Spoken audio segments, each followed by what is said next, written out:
Olá, meus amigos. Bom dia. É um prazer estar aqui de novo com vocês para mais um Papo das 9. Estou aqui hoje com a camisa do Fraternidade Sem Fronteiras, do meu amigo Wagner Moura, homônimo do grande ator de Tropa de Elite. Mas esse Wagner Moura também é da Tropa de Elite de Luz, porque faz um trabalho maravilhoso no Brasil e em outros lugares do mundo onde há muita miséria, pobreza e exclusão, e nesses momentos, como vocês sabem, há uma situação de vulnerabilidade social maior. E o povo do Fraternidade Sem Fronteiras também está preocupado como uma constelação de organizações voluntárias e filantrópicas que contam com a ajuda da gente para poder subsistir e poder continuar realizando esse lindo trabalho. Então está aqui minha homenagem ao Fraternidade Sem Fronteiras. A gente destinou os direitos autorais do último livro exatamente para esta organização. O CVV, Centro de Valorização da Vida, 4 livros meus tiveram os direitos autorais para o CVV, também precisa de apoio e de ajuda. A gente vai aqui compartilhando as informações que aludem a essa rede de solidariedade que precisa ter força e resiliência nesses momentos mais difíceis. Vamos começar pelo Minutos de Sabedoria. O que Carlos Torres Pastorino tem hoje para nos dizer? Eu vou ler exatamente a página que, ao acaso, eu abri há minutos atrás. Mantenha seu bom humor em todas as circunstâncias e procure manter vivo o bom humor de todos os que te cercam na vida. A alegria é um medicamento divino. A tristeza, ao contrário, nos mergulha num oceano de lama que salpica e suja os que de nós se aproximam. Mesmo entre sofrimentos e dores, busque ser alegre, porque a alegria é o melhor remédio para nos dar felicidade. Linda mensagem do Pastorino, mais um minutinho de sabedoria. Eu queria aqui fazer basicamente 2 ressalvas. A primeira, um saudável exercício de sabedoria me parece ser, e sempre que dá eu tento praticar, não é fácil, quando algo vai mal, quando há uma situação difícil que você enfrenta, tente nesse momento não se levar tão a sério. Se possível, tente fazer uma piada, tente lidar com humor com essa situação. Deixa eu pegar uma situação assim do cotidiano. Você dá uma topada na quina da mesa, que dói mesmo. E aí você pode praguejar, você pode reclamar em voz alta, falar todos os palavrões de A a Z, ou você pode fazer uma música com palavrão, você pode rolar pelo chão da sala, se for um ambiente mais privado como esse, em tempos de confinamento, lembrando o Neymar na última Copa do Mundo, valorizando e dramatizando aquela dor. Cadê a maca? Cadê o médico? Alguém já disse que rir é o melhor remédio. A gente sabe que a vida é dura, que existem momentos difíceis, e toda vez que nos momentos difíceis a gente consegue emprestar humor, a gente está vencendo o momento difícil, a gente está dando um drible nele e a gente está conseguindo seguir em frente com menos, eu diria, pesar. O outro comentário que eu gostaria de fazer em relação ao que disse Pastorino nessa página sobre a tristeza é que aqui me parece ele está falando da tristeza opcional, ou seja, aquela que por invigilância nós vamos cultivando. Sabe aquela história do curtir a dor de cotovelo, curtir a fossa, que é direito de cada um curte o que quiser. Mas a gente pode fabricar morbidades, a gente pode fabricar doença. Para quem gosta desse gênero de literatura espírita, existe a série psicológica de Joana de Ângeles, psicografada por Divaldo Pereira Franco, em que Joana diz claramente: nós podemos fabricar doenças quando estamos invigilantes em relação a sentimentos negativos. Esse é um aspecto que o Pastorino está dizendo. Faça diferente, sai desse atoleiro. Agora, existe a tristeza persistente, né, mais conhecida como depressão. E essa, as pessoas, os amigos que nos acompanham aqui e que foram diagnosticados com depressão, eles obviamente vão dar sequência, isso é o desejado, ao eventual uso de algum medicamento, vão estar em contato direto com seu médico, seu psiquiatra ou psicólogo. Eu já falei aqui, existem serviços para quem queira, não apenas as pessoas com depressão, gratuitos na internet, vários, que oferecem assistência psicológica gratuita. Você pode agendar, alguns sites agendam a conversa, hora certa, coisa e tal, ou você liga e é por ordem de chegada. Então, só para a gente colocar as tristezas nos seus devidos escaninhos, nem toda tristeza é igual, nem toda situação é igual, mas o humor é sempre o melhor remédio. Rir de si mesmo, não se levar tão a sério em certos momentos, né? Brincar com as situações difíceis.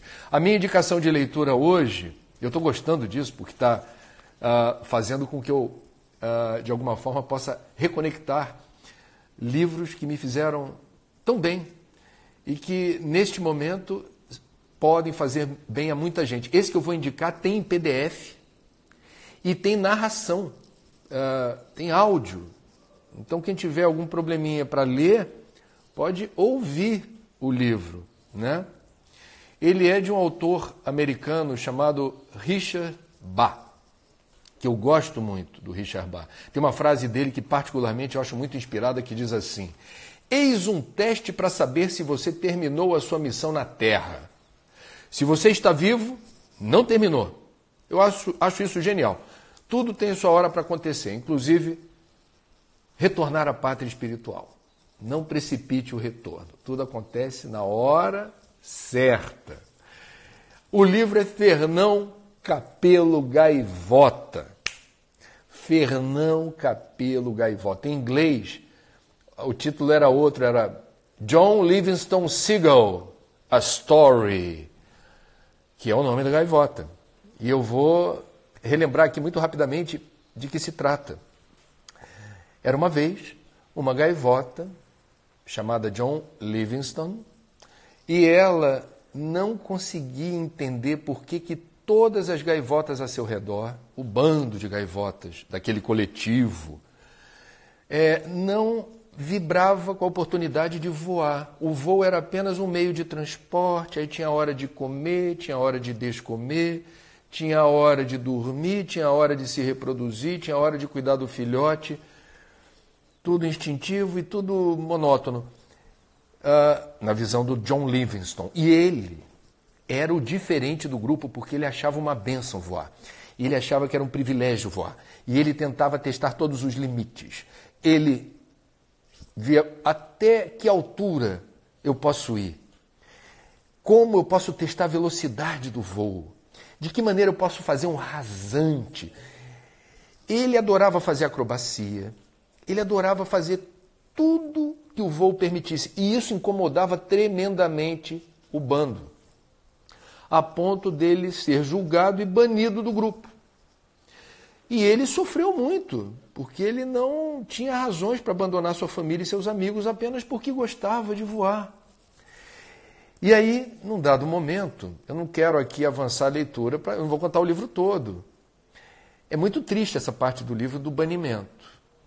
Mas depois ele é acolhido por gaivotas luminosas. E daí para frente eu não conto mais nada.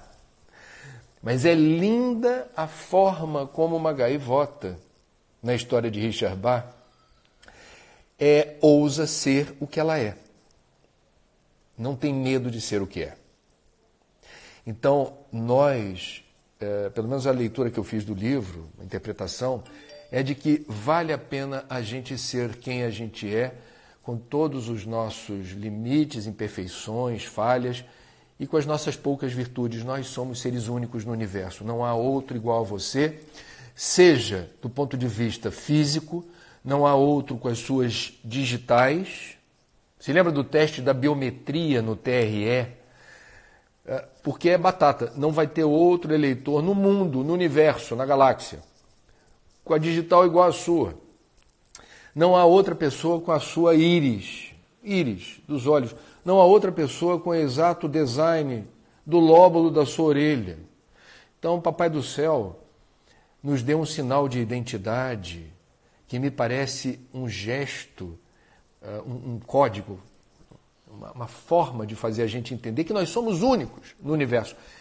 E cada um de nós tem a sua singularidade, a sua forma de sentir e pensar. E isso é lindo, isso é maravilhoso, porque, na verdade, é nas diferenças, é na diversidade que existe beleza, que existe resiliência, que existe prazer. O mundo seria muito triste se todos fossem rigorosamente iguais, gostassem dos mesmos livros, das mesmas músicas, da mesma forma de fazer exercício, torcessem para o mesmo time, rezassem para o mesmo Deus, né? Então, a beleza do jardim de Deus está na diversidade das flores. E isso é lindo. E Fernão Cappelo Gaivota é um livro que mostra a força do um. A força que cada um de nós tem, sendo quem somos. Toda vez que a gente quer se ajustar, se adaptar de uma forma muito arbitrária a algo que não respeita quem somos, isso pode ser uma violação, uma violência contra a sua natureza. É óbvio que a gente tem que mudar muita coisa, a gente está nesse planeta para mudar. Mas o ritmo da mudança, a maneira com que vamos encetar esse movimento da mudança, cabe a cada um de nós. Essa autonomia de voo, que Fernão Cappelo no livro tão bem demonstra, ela precisa ter lugar no coração da gente, né? Como a gente vai decidir e de que maneira a gente vai priorizar aquilo que nos convém fazer na direção de um projeto humano, né? De uma vida em que a gente se sinta recompensado pela coragem de fazer o que a gente acha que deve e do jeito que a gente acha que deve. Esse livro foi escrito em 1970. Ele foi tão importante naquela época, ele foi tão... o sucesso dele foi tão estrondoso que virou filme, virou um longa-metragem. Em 1970 eu tinha 4 anos de idade. Ainda na década de 70 eu vi no cinema, no Cine Paissandu, no bairro do Flamengo, o filme. Ainda pequeno, eu fiquei deslumbrado vendo a transposição para as telas de um livro favorito que eu gostava, Fernão Cappelo Gaivota. E na época eu estudava numa escola católica, no bairro do Cosme Velho, Notre Dame Sion, o nome do colégio, tenho amigos do Sion até hoje, e fiz a primeira comunhão. Na época eu era católico, né? Eu virei espírita com 21 anos. Meu pai era muito católico. Ele quase foi padre. E eu ganhei de presente de primeira comunhão o disco com a trilha sonora do filme Fernão Cappelo Gaivota, com músicas de Neil Diamond, que eu adorei o livro, e eu guardo até hoje esse disco em vinil por causa da capa, porque papai fez uma dedicatória que, entre outras palavras lindas, assim, muito emocionantes e tocantes, ele já fez a passagem, onde ele tiver que receba meu beijo e meu abraço forte, ele sintetizou o que ele desejava para mim como pai. Ele falou assim: que você possa alçar os seus voos do seu jeito e seja feliz sendo quem você é. Lindo, lindo, papai. Eu realmente devo muito a ele pela autonomia que me deu. Ele era professor universitário. Nós morávamos num apartamento em Laranjeiras, de classe média, e eu resolvi tocar bateria e resolvi aprender esse instrumento. E eu percebi que lá em casa ficou todo mundo meio apreensivo, porque você tem que ter um instrumento para praticar e aprender mesmo a ser um baterista. E eu adaptei aquele que seria o quartinho de empregada, a gente não tinha empregada, num estúdio. Eu pedi dinheiro para a família toda, economizei mesada, me endividei para fazer a adaptação do meu espacinho pequenininho, só cabia eu e a bateria lá dentro. E papai sempre muito compassivo, assim, ele não entendia muito bem porque que eu estava querendo ser baterista. E ele trabalhava muito em casa, e o ruído da bateria escapava do quartinho também. Mas ele me deu uma lição de amor, dizendo assim: tá tudo bem, se é o que você quer, você vai fazer isso, e vida que segue. Ele não determinou que eu escolhesse depois jornalismo. Ele nunca teve ingerência nas minhas escolhas mais importantes. Ele sempre foi um apoiador e um observador, eventualmente crítico, sem afrontar o meu livre-arbítrio. Eu não estou dizendo que o fato de eu achar ele o melhor pai do mundo, todo mundo deve concordar com essa tese de que um pai deve respeitar sempre o livre-arbítrio dos filhos. Tem que dizer não, tem que ensinar, às vezes sendo antipático, você não vai lá, você não deve ir nessa balada, eu não quero que você faça isso. Agora, quando o pai percebe as escolhas genuínas do filho, ele deve respeitar. Isso faz toda a diferença. Meus amigos, eu estou aqui aguardando perguntas. Alô, Anderson, bom dia para você aí em Campina Grande. Se quiser enviar as perguntinhas que houver, estamos a postos. Eu queria lembrar que hoje é um dia importante no Congresso Nacional em Brasília, porque vai se debater a renda mínima. Eles estão chamando de renda mínima emergencial. Para que isso? Considerando que tanto a Organização Mundial da Saúde, quanto o Ministério da Saúde, quanto todos os governadores e a maioria absoluta dos prefeitos concordam que a melhor forma de desacelerar a velocidade de contágio do novo coronavírus é o confinamento. Muita gente está no prejuízo, um prejuízo que é dramático para os trabalhadores informais que não têm poupança, não tem como fazer economia. O dinheiro que ganha hoje é para gastar hoje. Então, o Congresso vai debater isso. No estado do Rio, me permitam dizer, o governador Witzel não está dando tratos à bola para ser mais rápido. Num decreto que precisa ser formatado pela Secretaria Estadual do Trabalho e que concede renda mínima para empreendedores solidários, que é como a lei diz, uma lei estadual, e os catadores de recicláveis se incluem nesse grupo. Eu ontem fiz uma reportagem mostrando a situação de penúria das cooperativas de catadores, porque a desaceleração brutal da economia fez com que eles não pudessem mais encontrar o resultado dessa coleta seletiva como antes. E o principal, o material que a gente descarta tem contaminante. Quem trabalha com resíduos sabe que tem uma coleção de vírus e bactérias ali. Agora tem o novo coronavírus e catador ele é um trabalhador informal não protegido pela CLT e que não tem EPI, equipamentos de proteção individual. Então ele não tem luva, em boa parte dos casos. Não tem luva, não tem uniforme que o proteja, botas adequadas. Então eles estão expostos. Então eles estão precisando de ajuda. Existem várias campanhas nas redes sociais, na internet, de arrecadação de recursos para ajudar esses catadores, porque o Estado está ralentando. E a Prefeitura do Rio também prometeu e não cumpriu ainda.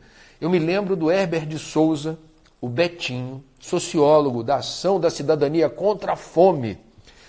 Eu conheci o Betinho, eu cobri o movimento do Betinho. Isso já tem mais de 20 anos, 30 anos atrás, por aí. O filho do Betinho, Daniel Souza, está fazendo campanha para distribuir nos comitês da cidadania que existem em todo o Brasil e no estado do Rio, rotas de entrega de cestas básicas. Então, quem quiser se informe, porque o Daniel Souza, filho do nosso querido Betinho, que deixou um legado de amor e de solidariedade fantásticos, o Betinho é que cunhou a expressão quem tem fome tem pressa. Então não dá para ficar perdendo tempo discutindo a melhor... vamos conversar ainda, criamos uma comissão para debater como isso pode acontecer e de que jeito. A hora é ontem, tem que fazer isso para ontem, né? Então não dá para ratear, não dá para ralentar. Chegaram as perguntas. Mônica Mello. Oi, André, minha cidade, Viçosa, Minas Gerais, adotou barreiras sanitárias. Ninguém entra na cidade. O que você acha a respeito dessa medida? Mônica, eu não sei qual foi o fundamento que levou o prefeito de Viçosa a estabelecer barreira sanitária. Se ele realizou uma ampla consulta junto aos profissionais de saúde que têm expertise em episódios de pandemia, de transmissão viral, e isso estiver bem fundamentado e lastreado na literatura, na metodologia científica, é uma medida que merece respeito. Se isso aconteceu no arroubo de tentar mostrar para o seu eleitorado, para quem quer que seja, que está fazendo a sua parte para combater uma pandemia sem fundamento científico, o prefeito errou. Essa é a minha opinião. A gente não pode fazer as coisas de orelhada, porque são medidas muito sérias que têm repercussões sérias. Se a gente tem a segurança de aplicar uma barreira sanitária, estamos bem assessorados, estamos bem fundamentados, ela tem razão de ser. Não sendo assim, ela perde credibilidade, né? O Amauri Marcelo: como podemos nos engajar para ajudar a Amazônia? O Amauri, o que não falta é projeto, né, com credibilidade, porque nem toda ONG merece confiança, nem todo projeto de ajuda à Amazônia merece confiança.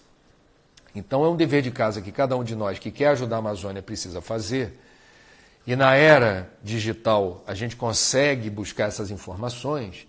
Quais são as organizações que merecem respeito porque têm credibilidade, né, naquilo que fazem, tem auditoria, tem transparência, prestam contas.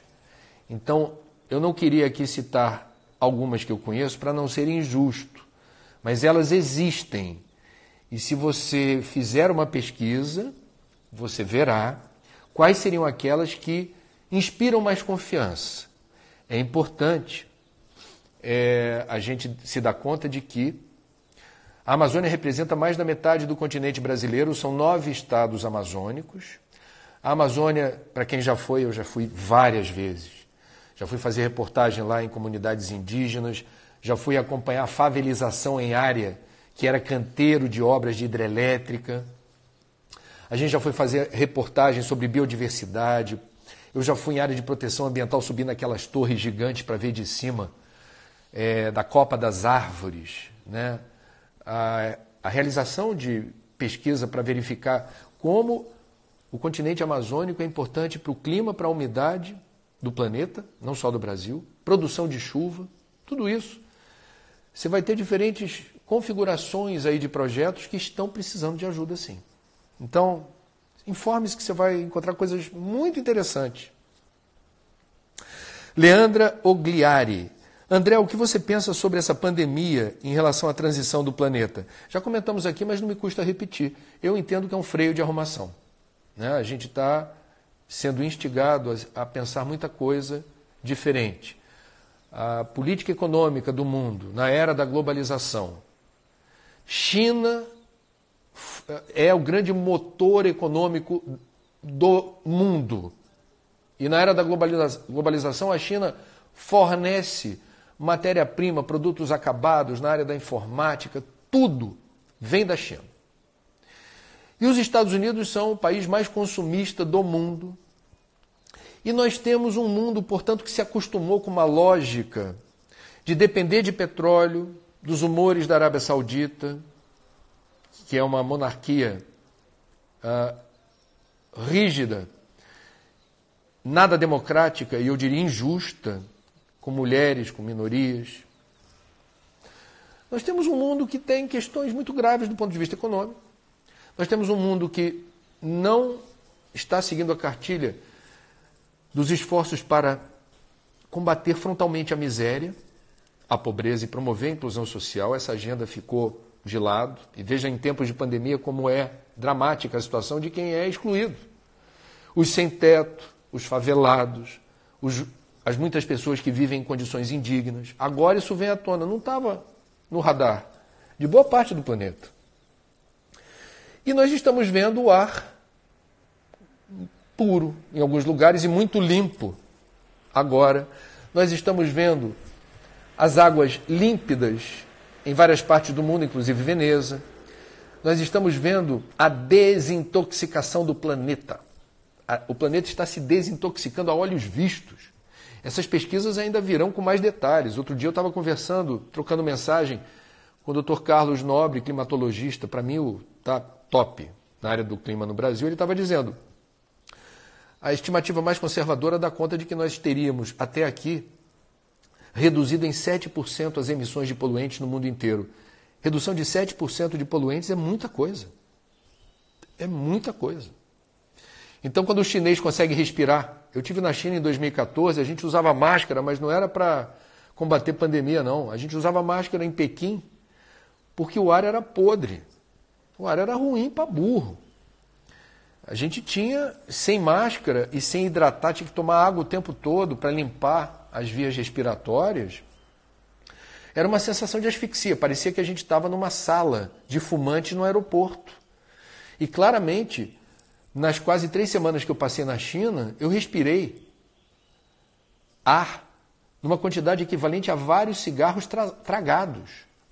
E aqui entre nós, quando eu voltei, eu precisei de ajuda médica, porque eu estava muito baqueado, porque a gente estava fazendo reportagem, andando para lá e para cá, na rua, etc. Muita poluição do ar, muita poluição. Muita queima de carvão para produzir energia, muito carro, ônibus, caminhão, moto, pulverizando poeira, material particulado de diesel queimado, uma coisa horrorosa. O chinês hoje está estranhando o ar que respira. Está ardendo a narina com tanto oxigênio. Deve ter gente com alergia a ar puro, dizendo que ar é esse? Está muito puro, não estou suportando tanta pureza do ar, porque não sabe, nunca experimentou o ar puro. Será que a gente precisa de pandemia para respirar um ar que não nos ameace? Será que a gente precisa do novo coronavírus ad eterno entre nós só para lembrar que é possível desintoxicar o planeta e termos mais qualidade de vida? Essas são questões, viu, Leandro? Leria Cunha diz assim: acredito que esta quarentena está propiciando um autoconhecimento. O que você pode nos falar sobre isso? Nós estamos falando sobre isso todo dia aqui no Papo das 9. É uma opção o autoconhecimento, é uma opção. É possível que muita gente esteja experimentando o confinamento, fazendo outras coisas, e é direito de cada um tem um feeling, cada um elege suas prioridades. Aqueles de nós que estamos, eu diria, positivamente resignados com essa situação e dizendo: o que não tem remédio, remediado está, como é que eu lido com essa situação? E vou aproveitar a situação para descobrir o que eu devo fazer para me sentir melhor em períodos de não interação social física, porque nós precisamos dos outros, nós somos seres sociais. Então, é interessante como a gente possivelmente vai sair dessa valorizando muito mais a oportunidade do contato com os outros, contato sensorial. A gente vai valorizar muito a oportunidade de poder abraçar, apertar a mão, beijar. Tem muita gente sentindo muita falta disso, eu sinto. Não é fácil. Seres latinos calientes, que gostam de fazer tudo isso o tempo todo, até com gente que não é conhecida, brasileiro, aquele já nunca te vi. 3 minutos de conversa, já somos íntimos, já nos abraçamos. Você vai ser apresentado a alguém pela primeira vez, já deu beijinho. No mundo é diferente, sempre foi. Aqui é o território do contato físico. E nós estamos, portanto, nos ressentindo mais da necessidade da consciência de não acelerar a contágio nesse momento. Uma outra questão importante, se me permite, aí tem autoconhecimento na área da saúde. A minha presunção é de que a gente vai aprender muito sobre como a regra de lavar as mãos várias vezes ao dia, tomara que ela não se perca e que a gente se dê conta do que ganharemos com isso. Nós teremos mais saúde, menos doenças transmitidas por vírus que pegam carona nas nossas mãos e depois vão para a boca, para os olhos, para os lugares aonde o vírus gosta de entrar. Então, a gente vai sair dessa melhor. E todo o baque na economia, eu queria falar um pouco sobre isso rápido, é interessante. Quem como eu tenho 53 anos, eu já cansei de fazer matéria e de ler reportagem mostrando como o FMI é antipático. O Fundo Monetário Internacional sempre recomenda aos países que sejam rígidos nas contas públicas, que não se endividem, que façam reformas fiscais e administrativas. Então o FMI sempre foi visto como uma entidade que tem ingerência sobre a política econômica dos países, condicionando empréstimos ao dever de casa que os governos devem fazer para enxugar as contas. E governos, quando enxugam contas, não sobra dinheiro para o social. Por isso que o FMI é antipático. O que o FMI declarou com todas as letras ontem? Recomendamos o endividamento dos países. Que os países se endividem para destinar recursos públicos, não para sanear as finanças, para ter economia, para deixar o orçamento no azul, não gastar mais do que arrecada. Tudo isso é sensato, mas não em tempos de crise. Em tempos de crise, quem diz isso é o FMI. Os governos precisam gastar com o social, precisam socorrer empresas e funcionários que estão em situação difícil. Pode gastar. Eu nunca vi o FMI dizer isso. O chacoalhão alcançou o FMI. O novo coronavírus mudou a doutrina. Em tempos de crise, soluções emergenciais que envolvem outra maneira de praticar política econômica. A hora não é de dizer precisamos sanear as finanças, precisamos crescer o PIB. O que a gente faz para o PIB crescer? Não. Tem que crescer a onda de socorro emergencial na direção dos que mais são vulneráveis em tempos de restrição social. Há uma constelação de economistas top, ex-presidentes de Banco Central, ex-ministros da Fazenda, que estão dizendo a mesma coisa. Tudo aquilo que a gente entende ser o certo não deixou de ser o certo, mas não em tempos de crise. É hora de gastar. Gasta. Vai depreciar a saúde das finanças do país? Vai. Qual seria a alternativa? Eu ouvi ontem um comentário muito interessante do Carlos Alberto Sardenberg, na Rádio CBN. O Sardenberg sempre se pautou como conhecedor das doutrinas econômicas em defesa dessa austeridade fiscal e monetária. A gente precisa dar o passo do tamanho da perna, não dá para se endividar mais. Ontem o Sardenberg falou, está na hora de gastar. Está na hora do governo abrir o cofre e gastar em favor do social. Por quê? Porque a alternativa é pior. É pior não fazer isso do que fazer.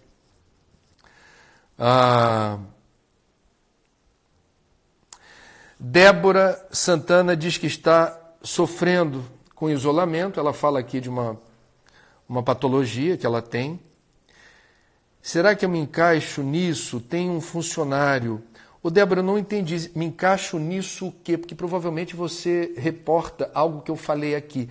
Como eu sou um tagarela, eu já não sei exatamente aonde você...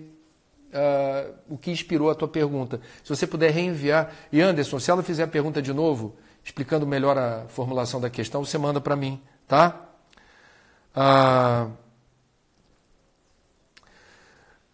Heloísa Mota, o que diz sobre a quarentena verticalizada? Bom, a quarentena verticalizada, se eu bem entendi esse termo, é para você não fazer quarentena generalizada. Você vai escolher idosos, você vai escolher pessoas com comorbidades, né, o grupo mais vulnerável. Essa pergunta tem que ser dirigida ao ministro Luiz Henrique Mandetta. O ministro da Saúde não acha que isso, nesse momento, seja funcional. O vice-presidente da República, Mourão, defendeu ontem, ratificou o isolamento. Então, neste momento, se eu bem entendi, nós temos todos os governadores do Brasil, o Ministério da Saúde, a vice-presidente da República, a vice-presidência da República e a Organização Mundial da Saúde falando a mesma coisa. Não é hora de pensar em quarentena verticalizada, porque ela não tem o poder de segurar o contágio do vírus no momento em que ele cresce em progressão geométrica no Brasil. Você deve estar acompanhando os números. A Leslie Costa é nutricionista. E ela diz assim: o hábito alimentar um pouco fora do normal, com a ingestão de insetos e contato com vetores desse vírus, você acha que com essa pandemia eles vão mudar esse hábito? Bom, uma vez eu fui gravar um programa num restaurante em São Paulo que era especializado em servir insetos. Insetos têm muita proteína. A FAO, que é o Organismo das Nações Unidas para a Agricultura e Alimentação, diz que é inevitável para a humanidade reforçar a dieta com insetos. Todos os insetos que eu comi nesse restaurante gravando a reportagem, alguns até gostosinhos, outros nem tanto, eles eram preparados. Você tem protocolos de asseio e higiene fantásticos. E esses insetos não são catados na natureza, eles são insetos de cativeiro. Você tem produtores de proteína a partir de insetos que precisam ser certificados e registrados, obedecendo a protocolos sanitários rígidos. Portanto, comer inseto não é comer o gafanhoto que entrou na tua casa e você... sal, molho shoyu e vamos variar o lanchinho. Não é assim. Então a gente está falando aqui de um gênero de alimento que em boa parte do mundo é muito popular. África, Ásia. Na Europa, em vários países, a Alemanha é um deles, você tem uma ampla oferta. Até em supermercado. Você vai encontrar em supermercado, na Alemanha, Grã-Bretanha também, produtos derivados de proteína de inseto. E não precisa ter um inseto, não é comer um inseto com anteninha, patinha. Às vezes vem um pozinho de inseto, né? E aí você vai colocar isso na comida. É um ingrediente nutritivo e que faz a diferença. Bom. Débora Santana. Ela falou, eu sou microempreendedora individual e estou sofrendo com isolamento. Será que me encaixo nisso? Tenho funcionário. Sim, esse socorro emergencial, ele precisa chegar às empresas, aos funcionários e aos informais. Quando a gente fala de renda mínima, a gente está falando do socorro que precisa vir dos cofres públicos. É isso que o FMI está dizendo. É preciso deixar de lado a doutrina da eficiência nos gastos, a contenção de despesas, o orçamento tem que ser do tamanho da perna. A gente está falando de um período absolutamente novo e extraordinário. Durante um tempo, há muitos sacrifícios que estão tendo lugar. Então você se encaixa sim. Aliás, você está num patamar de prioridade superior à das grandes empresas. A situação é mais frágil para as microempresas. Então, a resposta é sim. E o noticiário está confirmando isso. Você está no radar das autoridades públicas que discutem nesse momento que tipo de socorro pode ser oferecido para geradores de emprego e renda, e ainda que você só tenha um funcionário, isso mostra que você se enquadra perfeitamente nessa categoria mais vulnerável. Porque a gente não está falando de um funcionário, a gente está falando de uma família. Você emprega um funcionário, é o seu funcionário direto, é emprego direto. Agora tem o emprego indireto e tem as pessoas que dependem desse teu funcionário. Então, é isso. Maurício II diz assim, caro André, a ausência de diálogo entre governos federal e estaduais não é um grande retrocesso para o país superar a crise? É evidente. É lamentável que numa reunião por teleconferência, precioso tempo tenha sido desperdiçado com um bate-boca político, que não diz respeito às medidas emergenciais que precisam ter lugar nesse momento. Então, de um lado, um presidente de um país, do outro, um governo do estado mais rico. E essa foi uma das discussões, né, que ocorreram por lá. Eu não estou aqui para julgar ninguém, não. Cada um que faça o juízo de valor. Você me fez a pergunta, eu estou respondendo. É um enorme desperdício de tempo e eu diria, malbarata-se a função pública. Quem é Jair Messias Bolsonaro? Quem é João Dória? Quem são os governadores? São servidores públicos. Todos eles. Servidor público. Não é momento de pensar em eleição, em política partidária, em disputa de prestígio e popularidade. Não é momento de distrair o rumo da prosa ir para outra direção, uma conversa que precisa ter como única função mitigar, reduzir os problemas causados pelo confinamento que é necessário. O resto não deveria ser assuntado. A gente está pensando aqui na função do servidor público.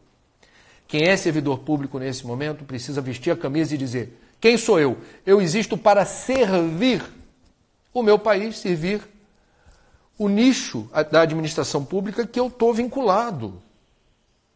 É para isso que serve servidor público. Serve servidor, desculpa aqui o cacófato. Não faz sentido. Desculpa. Todos nós, isso é um papo místico. Os hebreus falam do livro da vida. O livro da vida seria, metaforicamente, o registro de todas as nossas ações ao longo de uma existência. Tudo aquilo que a gente fez, tudo aquilo que a gente deixou de fazer, aonde acertamos, aonde erramos, todos nós temos o nosso livro da vida. Todos nós, nesse período, temos nossas responsabilidades. Agora imagine qual é a responsabilidade de um presidente da República, de um governador de estado, de um prefeito, de um empresário. Cada um de nós tem uma função aí.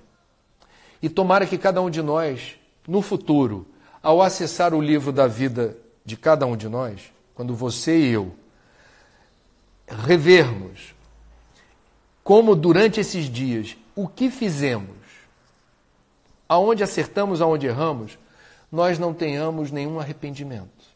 Nós não tenhamos rigorosamente nenhum motivo para nos sentirmos mal. Ontem, o que houve nessa reunião, que justificou a tua pergunta, Maurício, deprecia a memória que haverá de estar assinalada no livro da vida.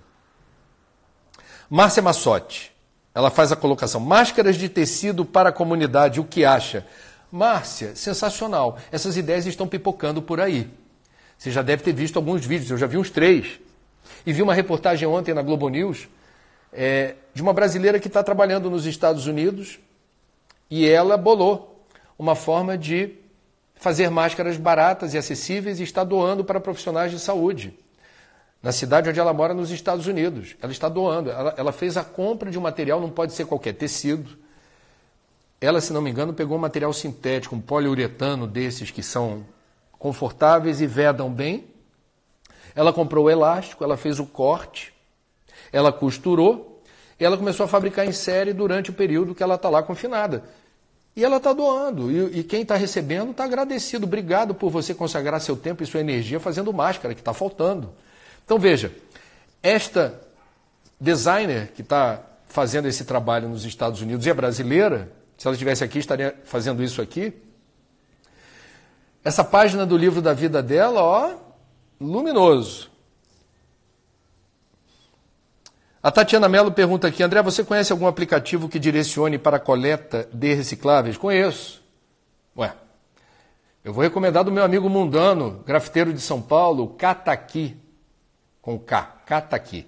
O Cataqui é o Tinder da reciclagem. Você acessa o Cataqui e aparece todos os carroceiros, todos os catadores que estão próximo da sua residência.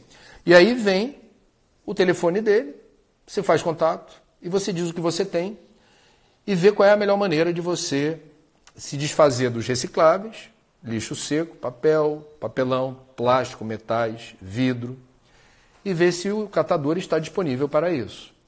Se me permite, ao fazer isso, certifique-se de que você está orientando o catador a se higienizar, porque ele está pegando materiais que a gente não pode garantir que não esteja com o novo coronavírus.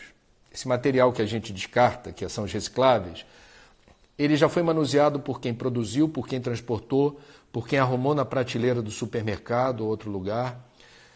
Você levou para casa, passou pela caixa registradora do supermercado, mãozinha, mãozinha, mãozinha, mãozinha. Aí você descarta, joga fora.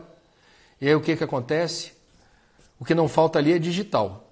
E eventualmente uma ou outra digital transportou o vilão número 1 do planeta hoje, que é o novo coronavírus. Então, se fizer a coleta seletiva, se convidar um catador para fazer essa coleta, não deixe de orientá-lo.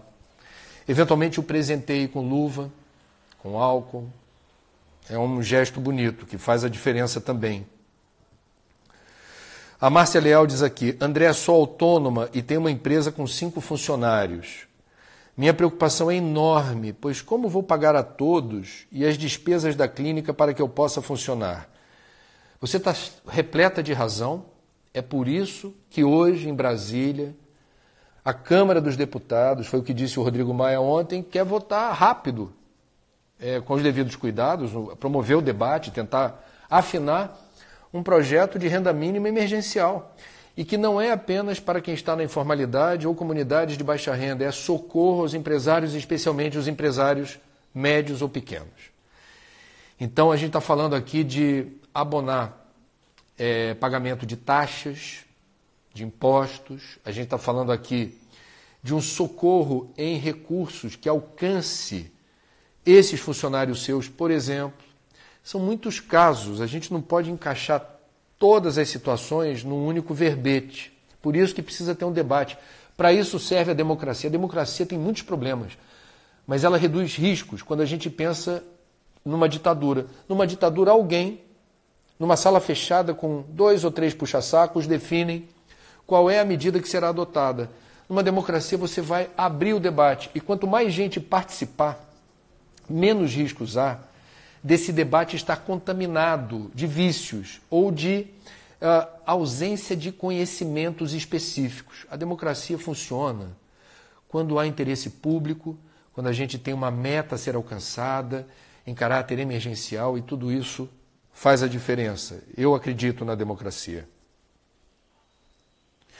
Wagner Moura. Gente, Wagner, me diz se você é o ator, se você é um dos criadores, o criador do Fraternidade Sem Fronteira, ou se é um terceiro Wagner Moura na minha vida aqui. Seja bem-vindo, obrigado. Wagner Moura. André, sabemos que todas as áreas da economia serão impactadas e as organizações sociais humanitárias também. Não seria essa a oportunidade do exercício do compartilhamento? Você está coberto de razão e é isso que a gente está falando o tempo todo aqui. Compartilhamento de tudo. Compartilhamento de recursos materiais para quem possa doar. Faça isso. Porque nós temos problemas em relação às nossas economias, aqueles que têm economia. Eu pertenço a uma elite que tem alguma economia. E eu estou olhando para aquilo que eu economizei com outros olhos agora. Eu não posso ficar guardando coisas, né, que têm valor, pensando apenas num futuro para mim. Pelo amor de Deus, que ser humano eu sou. A gente está vendo o que você descreveu como uma situação aflitiva de tantas pessoas. E veja, mesmo quando o que se tem para doar é pouco, pense como esse pouco é muito para quem nada tem. Então não estamos discutindo valores monetários. Estamos discutindo o óbolo da viúva, citando aqui o Evangelho.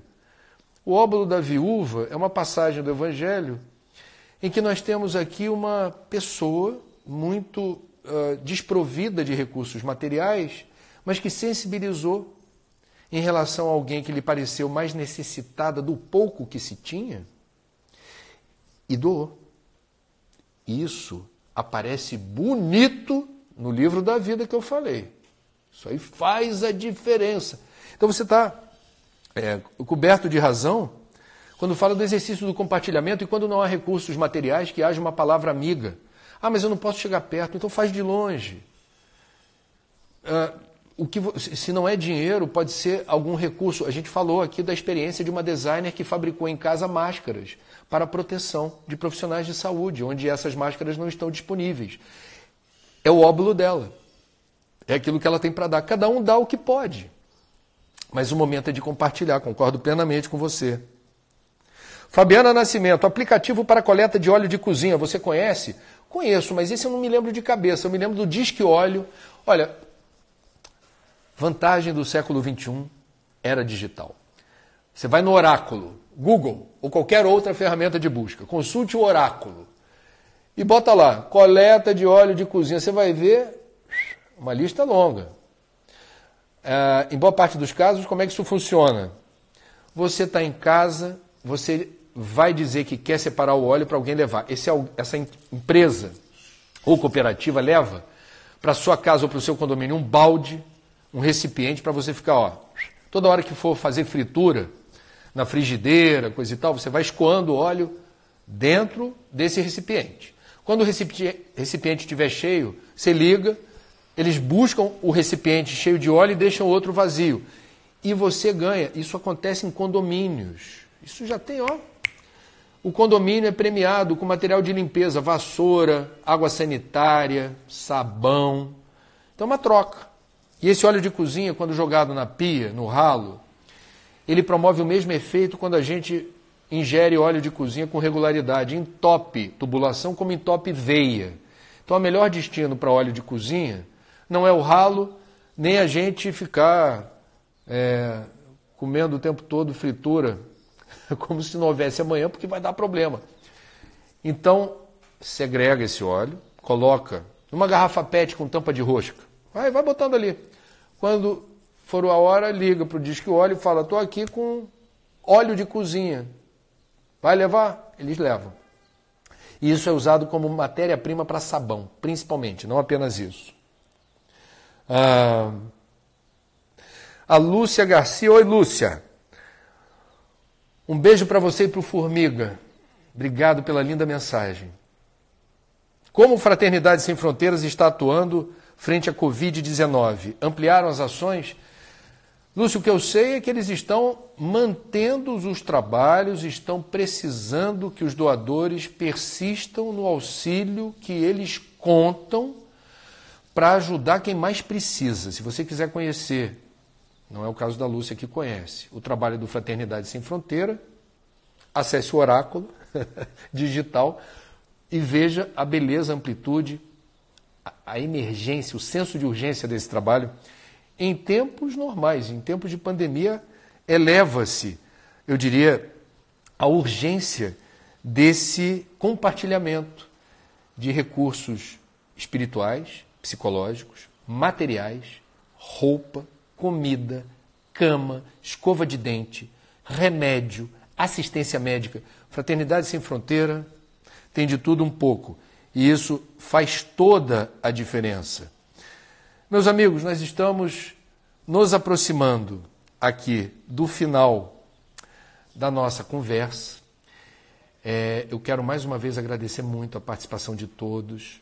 Eu espero que o que a gente tenha sugerido aqui, como reflexão, como leitura, os apelos amorosos para a gente ser mais solidário, mais atento ao que ocorre à nossa volta, pensando sempre que se estamos num dia que não está muito legal, que eu não estou hoje de boa, usa as estratégias, as informações ao seu alcance para transformar limão em limonada. A gente tem esse poder. E lembre-se que há sempre muita gente em situação ainda mais aflitiva. E quando a gente se lembra dessas pessoas e a gente se mobiliza para ajudá-las da forma possível, não há como a gente não se sentir em paz, porque estamos aqui para isso.